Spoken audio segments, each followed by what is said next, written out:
Hey y'all, welcome back to another episode of In the Kitchen with Baker Girl. Thank you, Jesus. It is another beautiful day to be in the kitchen. Now, today I will be sharing with you my mother's favorite pie of all time, and that is a classic lemon meringue pie. Now, my lemon meringue pie, I'm going to stay with the tradition in terms of the filling, but with the meringue, I'm going to do a Swiss meringue because the Swiss meringue is a little bit more stable, and I'll explain to you as we move along about how I'm going to make a Swiss meringue.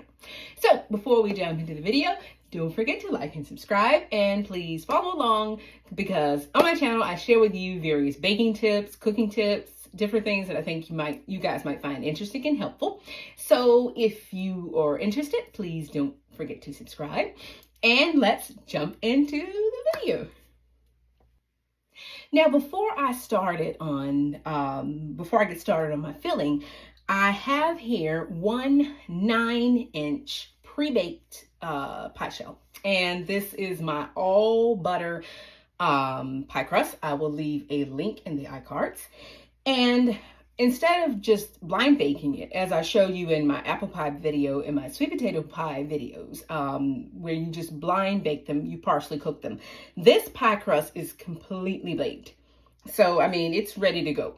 And a lemon meringue pie does not really bake in the oven. So the crust needs to be fully baked before you add your filling in.